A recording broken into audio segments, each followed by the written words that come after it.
The first thing the widow heard was the wind rattling the loose boards of the ranch house like bones in a prayer box.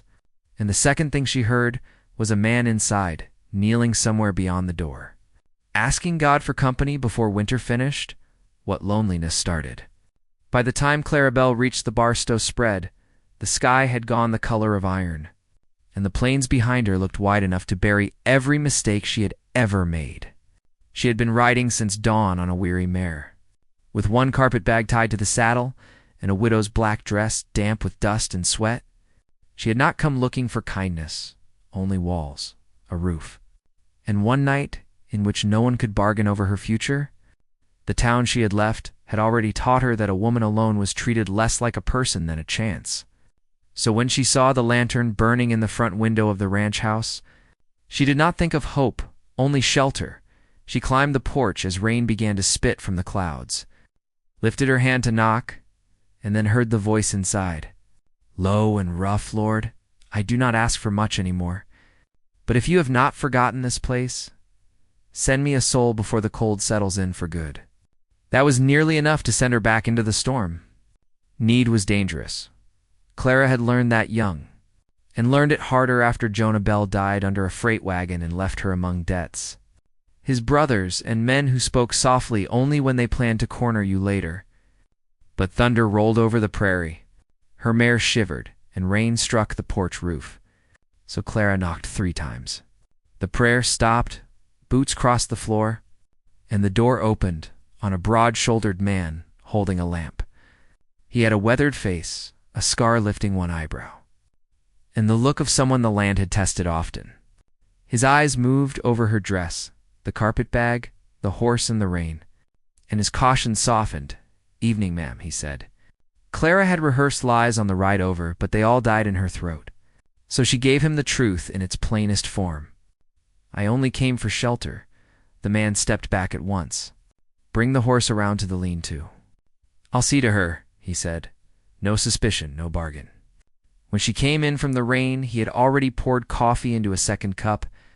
Sometimes mercy sounds so simple, you almost do not trust it. His name was Eli Barstow, and his ranch house was not fancy. Only honest, a scrubbed pine table, a wood stove, a Bible with a cracked spine, a rifle above the mantel, and in one corner, a child's rocking horse with one broken ear.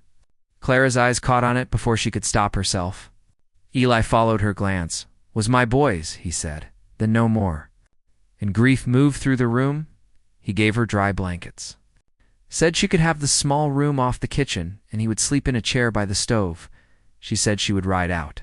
He answered that was her business. Clara slept lightly, expecting the old betrayal's life had trained her to expect, but none came. By dawn she found Eli asleep in the chair, hat tilted over his eyes, cold coffee in his hand. And because leaving a roof was easier than leaving a kindness, she made biscuits and gravy from what she found in the pantry. When he awoke to the smell, he looked first at the stove, then at her with astonishment. I said shelter. Clara told him, not sainthood, and Eli let out a rusty laugh. The loneliest people are startled most by ordinary kindness. The rain did not stop. The creek east of the property swelled. The road turned to mud, and one night became 2, then 3. Clara stayed because the weather made leaving foolish, and because the quiet inside. The house felt easier to breathe than the noise she had left behind. A life neither of them had planned began taking shape in simple motions. She mended shirts. He patched a hinge. She stirred beans. He carried wood. They spoke little at first. Then, enough to learn where the silence in each of them had come from. Eli's wife had died in childbirth 7 winters earlier. The infant with her, his little boy, Caleb, had lasted only until a fever took him the next spring. He kept the ranch because work was the one thing that did not ask how a man kept walking after burying his family. Clara told him Jonah had not been cruel, which in her world counted as almost a compliment. But he had loved whiskey more than caution and left her with less than he promised. His brothers had begun speaking over her the day after the funeral, measuring what could be sold and what use a widow might still be to them. You run from them? Eli asked one evening. Clara shook her head. I left before they could decide what I was worth. He looked at her then with something fierce and quiet, not pity, but recognition. A woman learns her own weight the day she refuses to be measured by greedy hands. On the fourth day, Eli rode out to check the south fence after the rain eased, and came back after sunset, soaked through and burning with fever. Clara caught him before he hit the floor, got him to the bed he had yielded to her, and spent 2 nights fighting his sickness with broth, willow bark tea, and cold cloths. He muttered through the worst of it. Names he had not spoken aloud: Mary, Caleb, Lord, help me. Lord, do not leave me here alone. And Clara sat beside him, hearing in those broken words the truth he never tried to dress up. Outside, the storm finally moved on, but Clara did not leave, not while he could hardly stand. Just before dawn on the second night, his hand caught her wrist. His eyes opened bright with fever and old ache. "Thought you were an answer," he said. The line should have embarrassed her, but it landed too close to what she herself had begun fearing. That a person might need another soul simply to keep the dark from becoming the whole of life. "Maybe I was only shelter," she whispered. His grip loosened, and the faintest smile touched his mouth. "Same thing some days," he said, then slept. Not every rescue arrives with gunfire. Sometimes it comes carrying a wash basin and refusing to leave. When Eli regained enough strength to walk, trouble rode in, with dust on its boots. Jonah Bell's brothers arrived just after noon. Wade and Larkin, both clean-spoken in public and mean in private. Clara saw them from the yard and felt her stomach drop. Eli stepped onto the porch beside her, though he still looked pale. Wade tipped his hat with false courtesy. "There you are, Clara." Folks have been wondering where a widow wandered off to with property belonging to her husband's people. Clara knew exactly what he meant: the mare, the bag, the few papers Jonah had signed without explaining. Maybe even her. "She owes us for what Jonah borrowed," Larkin added. Eli's voice stayed level. "She came here alone, and she leaves when she pleases." Wade smiled thinly. "This is family business, Barstow," Eli answered. "It became mine when you rode onto my land trying to frighten a woman." The yard went still. Wade's hand hovered near his pistol.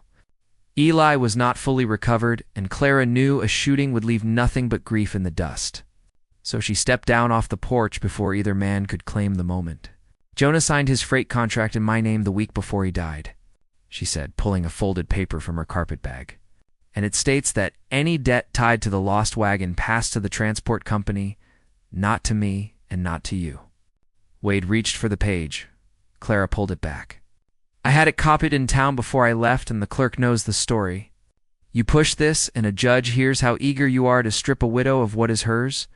Wade stared at her with dislike, then spat into the dirt. "Come winter, you'll wish you had kin." Clara met his look without flinching. Better none than the wrong kind. A person becomes dangerous the moment fear stops making their choices. The brothers rode off at last, promising nothing and meaning trouble all the same. Eli watched until they vanished into the distance, then sat heavily on the porch step. Clara set the paper down and only then noticed her hands trembling. "He'll come back meaner," she said. "Maybe," Eli answered, "but not today." And there was strength in that plain truth, because today was all any person ever truly held. That evening the wet pasture shone gold under the setting sun.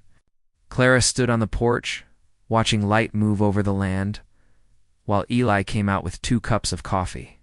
He passed her one and leaned against the post beside her. "Not crowding simply there, I meant what I said in my prayer," he told her after a long while. "You prayed for company," Clara said. He nodded. "I thought maybe I was asking for a hired hand, or just a voice in the evenings. Something to stop the house from sounding so empty. I did not expect someone who could stare down wolves in men's clothing." Clara let out a breath that almost turned into a laugh. "I did not expect a man who could offer shelter without asking what it cost."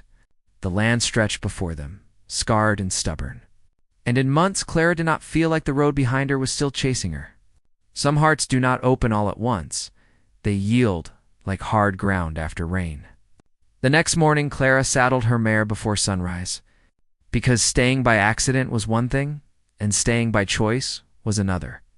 Eli was feeding chickens when he saw her, but he did not ask her to remain. And that was exactly why she trusted him.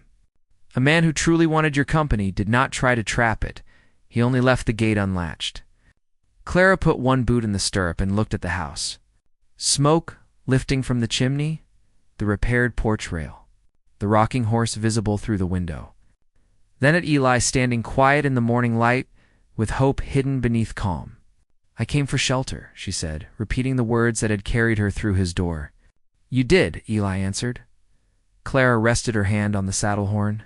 "But a person can find more than one kind of shelter under the same roof." For a moment, neither moved. The wind passed through the grass, and the prairie seemed to wait with them. "I do not know what comes next," Clara said. Eli's answer was steady as timber. "Neither do I, but there is coffee, fence work, spring planting, and room if you want it." Nothing in his voice pressed. The offer stood clean and simple between them. Clara looked east, where the road kept going, then west, where the ranch sat, open and patient. Not a prison, not a rescue built on debt, but a place where grief had made space for one more living thing. She stepped down from the stirrup, untied the carpet bag, and set it on the porch inside. The house gave a settling creak as if it had been holding its breath. And out on the plains, the wind no longer sounded like a warning, but like a welcome.